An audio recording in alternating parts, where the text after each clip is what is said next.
Welcome to Prajna's taste treat channel. So ನಾನಿವತ್ತು ಯಾವ ರೀತಿಯಾಗಿ ಎಗ್ ಸ್ಪೈಸಿ ಬೈಟ್ಸ್ ರೆಸಿಪಿಯನ್ನು ಮಾಡೋದು ಅಂತ ನಿಮ್ಮ ಮುಂದೆ ಹೇಳ್ತಾ ಇದ್ದೇನೆ.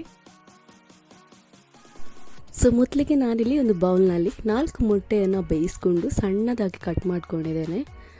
ಇದಕ್ಕೆ 2 ಟೇಬಲ್ ಸ್ಪೂನ್ ಕಾರ್ನ್ಫ್ಲೋರನ್ನು ಆ್ಯಡ್ ಮಾಡ್ಕೊಳ್ಬೇಕು. ಹಾಗೆಯೇ ಸ್ವಲ್ಪ ಅರಶಿನ, ಹಾಗೆಯೇ 2 ಟೇಬಲ್ ಸ್ಪೂನ್ ಮೆಣಸಿನ ಹುಡಿಯನ್ನು ಆ್ಯಡ್ ಮಾಡ್ಕೊಳ್ತಾ ಇದ್ದೇನೆ.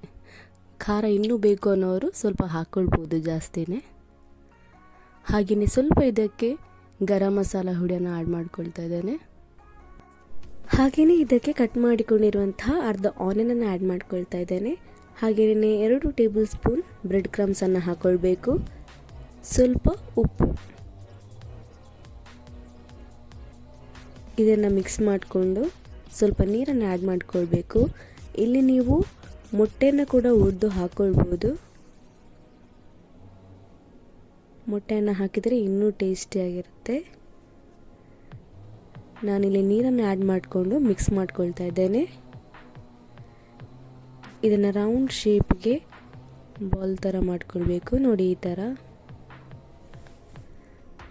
ಇದು ರೌಂಡ್ ಶೇಪ್ಗೆ ಬರಲಿಲ್ಲಾದರೆ ಇನ್ನೂ ಸ್ವಲ್ಪ ಬ್ರೆಡ್ ಕ್ರಮ್ಸನ್ನು ಆ್ಯಡ್ ಮಾಡಿಕೊಳ್ಳಿ. ನೆಕ್ಸ್ಟ್ ಒಂದು ಪ್ಯಾನಲ್ಲಿ ನಾನು ಎಣ್ಣೆಯನ್ನು ಹಾಕಿಬಿಟ್ಟು ಇದನ್ನು ಫ್ರೈ ಮಾಡ್ಕೊಳ್ತಾ ಇದ್ದೇನೆ. ಬ್ರೌನ್ ಕಲರ್ ಬರೋವರೆಗೂ ಫ್ರೈ ಮಾಡಿದರೆ ಸಾಕಾಗುತ್ತೆ. ನೋಡಿ, ಈ ಥರ. ನೆಕ್ಸ್ಟ್ ಒಂದು ಪ್ಯಾನ್ನಲ್ಲಿ 1 ಟೇಬಲ್ ಸ್ಪೂನ್ ಎಣ್ಣೆಯನ್ನು ಹಾಕಿಬಿಟ್ಟು ಅದಕ್ಕೆ ಸಣ್ಣದಾಗಿ ಕಟ್ ಮಾಡಿಕೊಂಡಿರುವಂತಹ ಶುಂಠಿ, ಬೆಳ್ಳುಳ್ಳಿ ಹಾಗೂ ಹಸಿಮೆಣಸಿನಕಾಯನ್ನು ಆ್ಯಡ್ ಮಾಡ್ಕೊಳ್ತಾ ಇದ್ದೇನೆ. ಹಾಗೆಯೇ ಕಟ್ ಮಾಡಿಕೊಂಡಿರುವಂತಹ ಸ್ವಲ್ಪ ಆನಿಯನನ್ನು ಹಾಕ್ಕೊಳ್ಬೇಕು. ಹಾಗೆಯೇ ಇದಕ್ಕೆ 2 ಟೇಬಲ್ ಸ್ಪೂನ್ ಟೊಮೆಟೊ ಸಾಸ್, ಅರ್ಧ ಟೀ ಸ್ಪೂನ್ ಸೋಯಾ ಸಾಸನ್ನು ಆ್ಯಡ್ ಮಾಡ್ಕೊಳ್ಬೇಕು. ಹಾಗೆಯೇ 1 ಟೇಬಲ್ ಸ್ಪೂನ್ ಗ್ರೀನ್ ಚಿಲ್ಲಿ ಸಾಸನ್ನು ಆ್ಯಡ್ ಮಾಡ್ಕೊಳ್ಬೇಕು. ಇದಕ್ಕೆ ನಾನು ಸ್ವಲ್ಪ ನೀರನ್ನು ಆ್ಯಡ್ ಮಾಡ್ಕೊಳ್ತಾ ಇದ್ದೇನೆ.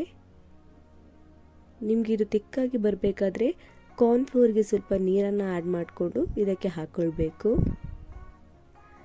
ಇದು ಕುದಿ ಬಂದ ಮೇಲೆ ನಾವು ಫ್ರೈ ಮಾಡಿಟ್ಕೊಂಡಂತಹ ಎಗ್ ಬಾಲ್ಸ್ ಇದೆಯಲ್ಲ, ಅದನ್ನು ಹಾಕ್ಕೊಳ್ಬೇಕು.